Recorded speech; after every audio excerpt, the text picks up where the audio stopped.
Last year, my laptop broke, and I really needed a new one. I looked around online, and also went to Best Buy, but then I had the idea to look on Facebook Marketplace as well. It seemed like it could be the cheapest and fastest option.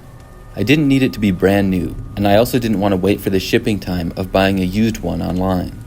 So I looked to Facebook Marketplace of people that were close to me. Luckily, I live in an area with quite a few other people. I was able to find the laptop that I wanted and found one for a reasonable price as well. It was not too far away, and I contacted the seller and said that I would like to buy it as soon as possible. The seller got back to me a short time later and told me that I could come over to his house. I didn't like this idea though. Possibly nothing bad would happen and it would be fine, but I didn't want to go to a random guy's house. I responded to him and said that I would rather meet in a public location that was in the area. The man asked why, and I said that I just didn't want to go to someone's house that I didn't know. After a little more of a conversation through Facebook messaging, he finally agreed. He gave me a name of a local restaurant to meet him at and said that he would be there at 9 p.m. I agreed and then went to withdraw some cash. I wasn't all that happy that the man wanted to meet at 9 o'clock at night, but at least it was a public location. I had never been to the restaurant before where he wanted to meet, but that night I drove there, and it was a smaller and older looking place. There was nothing else really that close to it, and it was kind of away from the other businesses in the area. The parking lot was in the back, and I parked and then messaged the seller, letting him know that I was there. He responded saying to come inside. After that, I got out of my car and walked inside the restaurant. The place seemed pretty old, and also appeared to be more of a bar than a restaurant. I found a small open table and sat down at a stool and looked around. I couldn't tell where the guy was. His profile picture from Facebook was not of himself, but a logo of a sports team. I looked around to see if there was a guy with a laptop or by himself, but I didn't see anybody. I messaged him, saying that I was there and inside, and asked him where he was. A couple of minutes went by, and I still didn't see him, and he didn't reply either. Finally, after about 5 minutes, I got a notification that he responded. When I read it, he said that he was sorry, but he couldn't make it. I was really confused. He had just texted me earlier telling me to come on inside as if he was there. Now he says he's not going to make it? I was frustrated and decided to just leave. I didn't even want to buy the laptop from him anymore. The guy was just too weird. I was sure that there were plenty of other good laptops for sale, and I wouldn't have a problem finding another one. So I got up and left the bar. I headed out to my car in the parking lot behind the bar and then got inside. Then I started to drive back home. The bar was maybe 15 minutes from my house, and when I got back onto the roads, they were very quiet. But after beginning to drive home, a car left the bar right behind me. I thought nothing of it at first, but the more I drove, it remained right on my tail. After making several turns, it didn't seem like a coincidence anymore. It seemed like whoever was driving that car was deliberately following me, especially because of the fact that they were following really close behind, and if I went faster or slower, they would maintain about the same speed as I was going. When I got within 5 minutes of my apartment, I started to really worry. But part of me was just telling myself, there's no way this car is actually following me. It's just me being paranoid. It was a pickup truck that was following me, and about average size. I really could just see the headlights though, and couldn't tell who was behind the wheel. Finally, I made it to the turnoff for my apartment. I lived in a pretty large complex that had multiple buildings and a huge parking lot. When I pulled in, so did the truck. That was my worst fear. I drove through the parking lot but did not stop. Instead, I drove all the way through and then left the parking lot on the other side. The truck also left with me. At that point, it was pretty much confirmed 100% to me that I was being followed. My adrenaline was rushing and I was desperate to lose the car. But still, I knew better than to speed or drive recklessly. Instead, I started turning onto random streets and into random businesses and restaurant parking lots. Then I would exit out the other side and go back onto the road. It was probably very clear to whoever was behind me now that I knew they were following me and I was trying to lose them. This went on for quite some time though, probably 30 minutes. Soon though, my light came on signaling that I needed to get gas soon. I got really worried. I couldn't keep this up for much longer. The truck was still right on my tail. I kept doing what I was doing and would probably be able to go for about 40 more miles or so. Then, when I made a turn, the truck just went the other way. I couldn't believe it, but it was finally over. I guess he finally gave up. After the truck drove away, I went and got some gas and then went back to my apartment. I was very careful the entire time, and I did not see the truck for the rest of the drive. After getting back home, I realized that the driver of the truck was likely the seller of the laptop. I hadn't really thought about it when I was being followed, but it all made sense now. He told me that he was inside the bar to try to get me to go in. I went back to look at the listing, and it was now gone. The user had blocked me as well, whoever he was. I was a little bit worried, because originally I did drive to my apartment complex, but I just hoped that he thought it was the first of all the random places that I turned in to lose him. He also wouldn't know which building I lived in or which unit was mine. Luckily though, I never saw him again. I also haven't used Facebook Marketplace since that incident.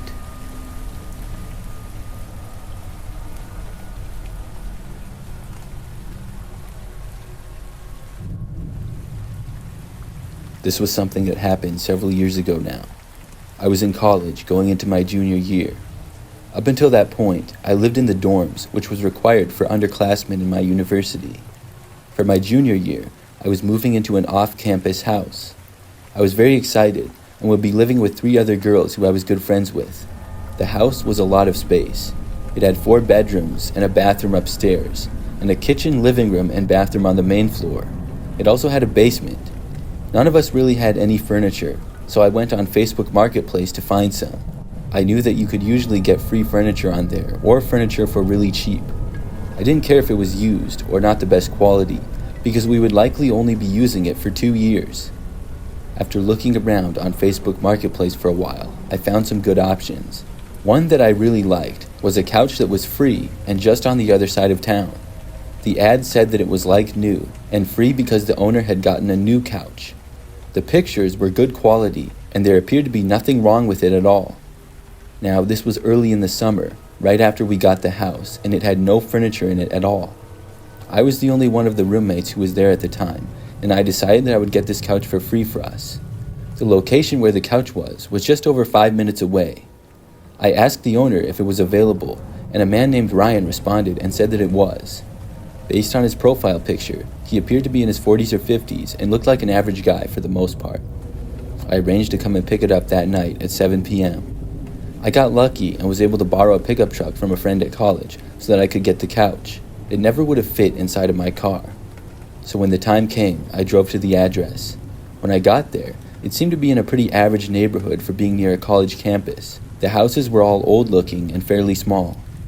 I told the owner that I was there through Facebook and then walked up to the front door and rang the doorbell. Ryan answered the door quickly. He was tall and skinny and looked just like his picture. He was friendly and invited me inside. But after getting inside, things quickly turned sketchy. When I got inside of Ryan's house and took a few steps in, he quickly went behind me and stood right in front of the front door. I also didn't see the couch anywhere. As Ryan stood there, I expected him to tell me where it was or something, but instead, he started making small talk. He asked me if I went to the college and what my major was and stuff.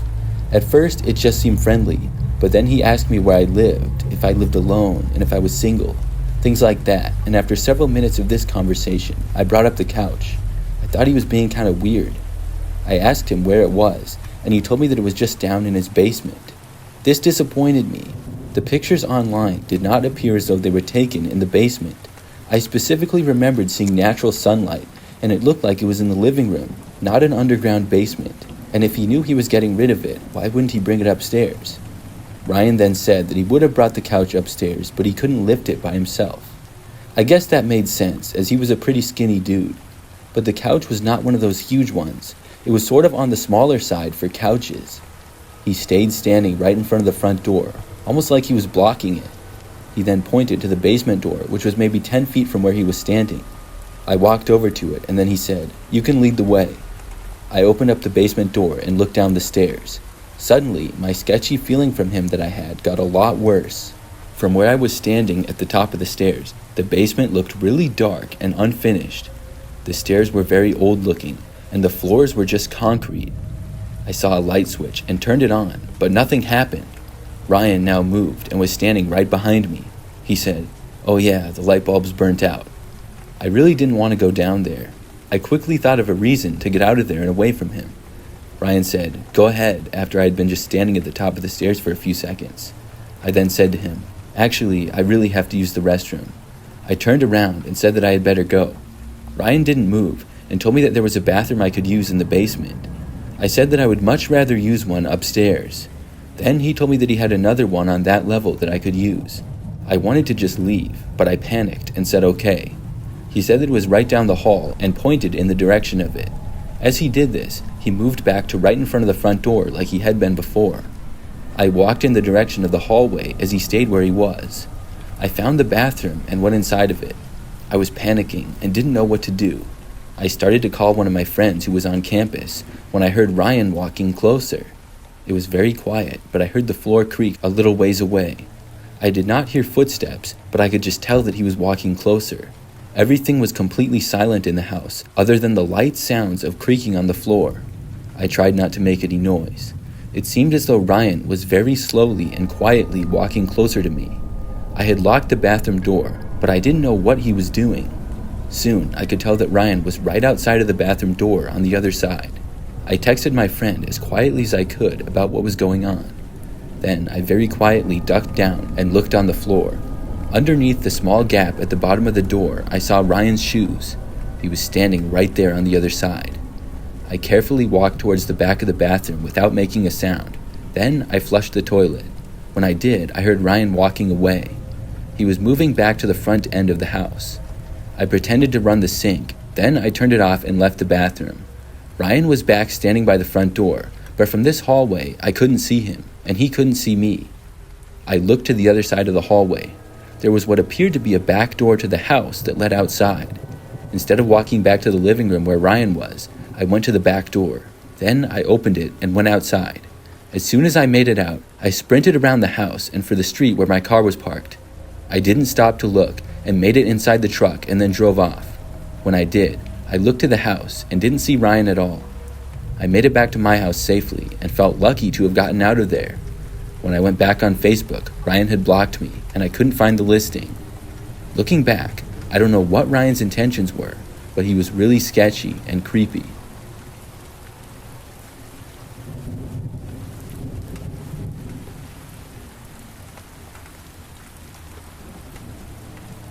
I used Facebook Marketplace to try to sell my car. I had an old SUV that I was trying to see what I could get for. I had recently gotten a newer vehicle.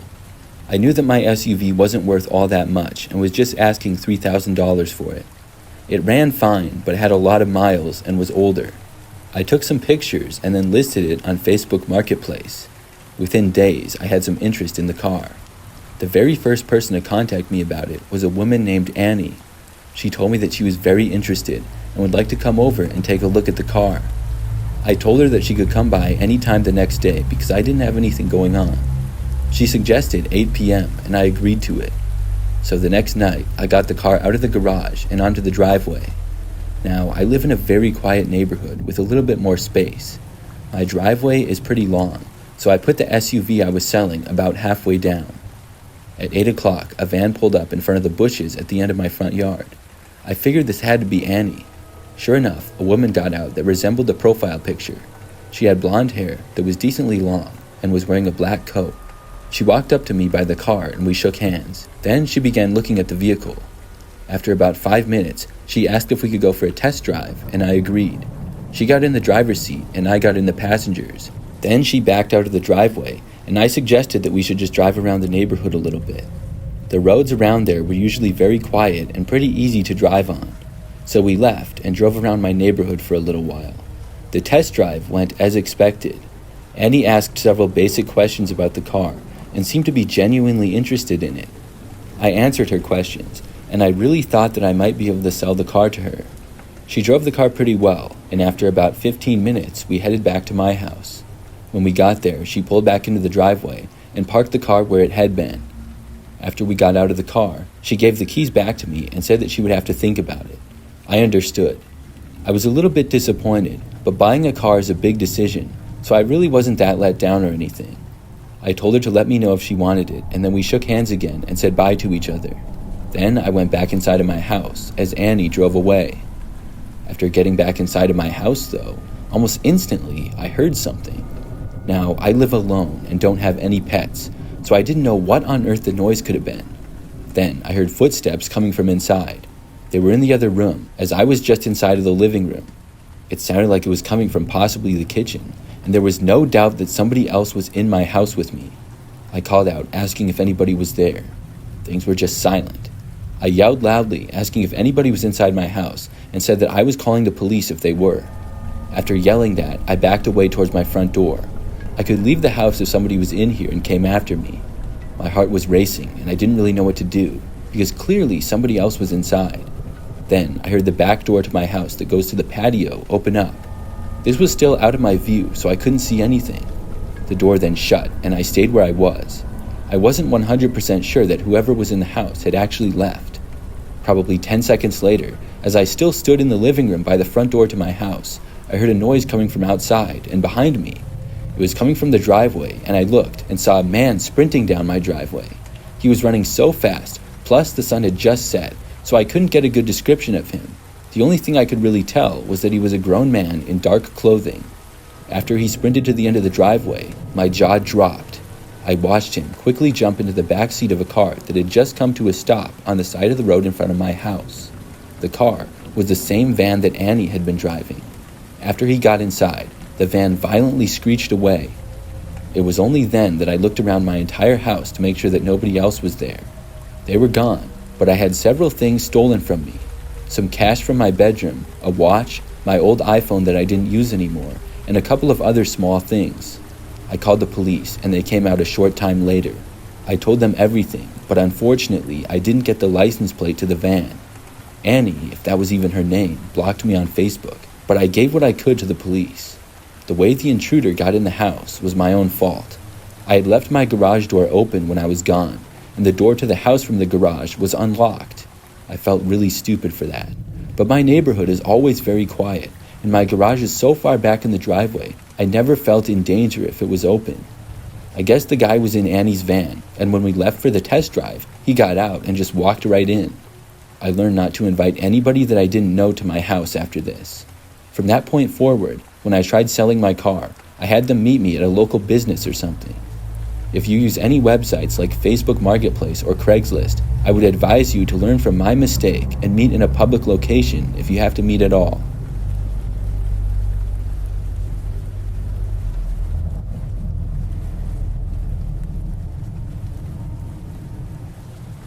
I'm one of those people that's always getting a new phone. I get one almost every year. For me, it's just a personal preference.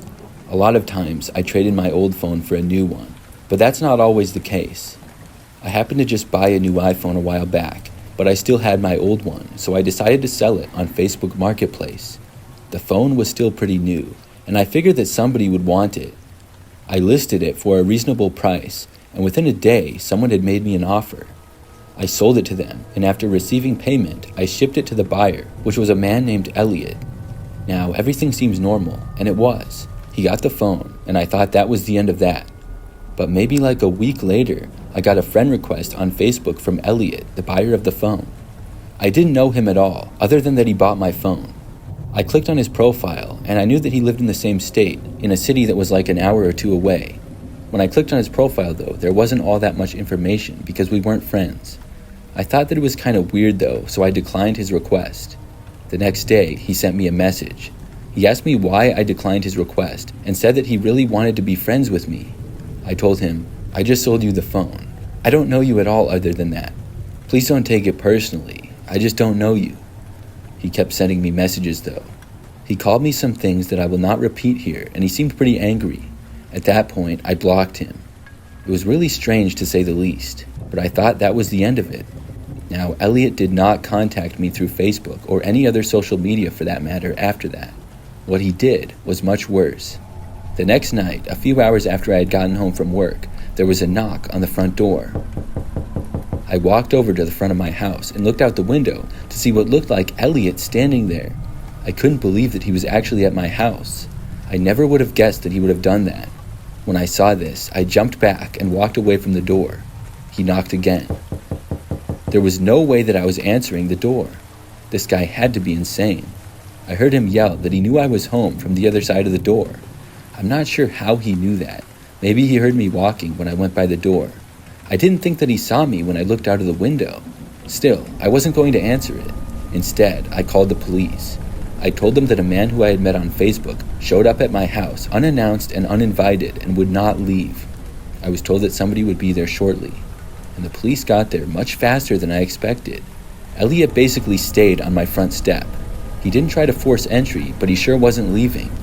When the police got there, they talked to him, and then they talked to me as well.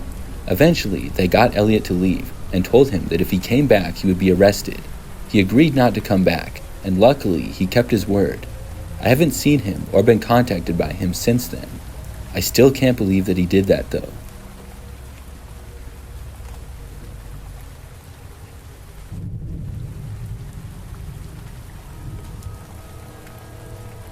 I have a terrible horror story from using Facebook Marketplace. I'm telling you, I will never use it again, and I'm still mad about it. So this happened about 2 years ago. I had this really nice 50-inch TV, which had been the main TV in my living room. However, I got a new one that was 65 inches. The other one was too big for my bedroom, and I already had one in there, so I decided to sell the 50-inch TV. I thought, what better place to sell a television than Facebook Marketplace? So I took a couple of pictures and then listed it. At first, I got nothing. Then somebody lowballed me, and I blocked them for making such an insulting offer. Then somebody reasonable came along. It was a guy named Tim. Tim said that he was interested in buying the TV and asked me if it worked. I told him yes, it works just like new, which it did. He then gave me an offer, and I countered, which he accepted. I was perfectly satisfied with the amount of money that I would be getting. So we arranged a date and time for Tim to come over and buy the TV. When it arrived, he showed up to my house, and I invited him inside. I turned on the TV, showing him that it worked and everything. Then he paid me the cash, and I gave him the television. He carried it out into his car, and then he left. I was happy with the sale that I made. A couple of weeks went by, and then, out of nowhere, I got a message from Tim on Facebook. He said that the TV broke, and he wanted a full refund for it. Now, when I sold it to him, it had worked just fine. It was also 2 weeks since I had made the sale. I was a seller on Facebook Marketplace. I don't offer any kind of a warranty. I told him no. I was pretty confident that whatever happened to the TV, if anything actually happened to it, it was probably Tim's fault.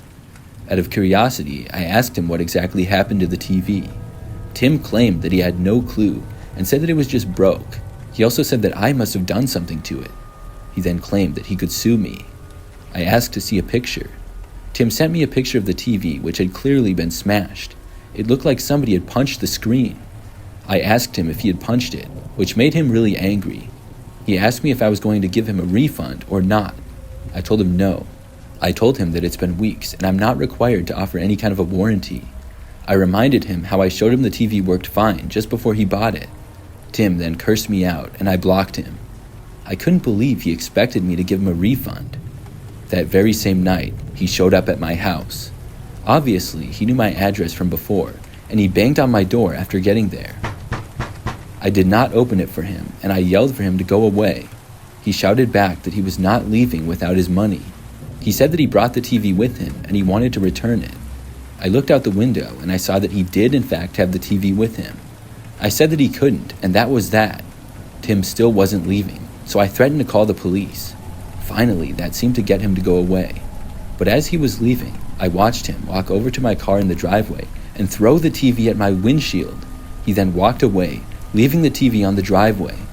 After he left, I walked out to see if there was any damage to my car. Surprisingly, there wasn't. The windshield held up perfectly. I couldn't say the same for the TV though. It was already broken, but after it fell to the pavement of the driveway, it got even more broken. Luckily though, I never saw Tim or heard from him again after that.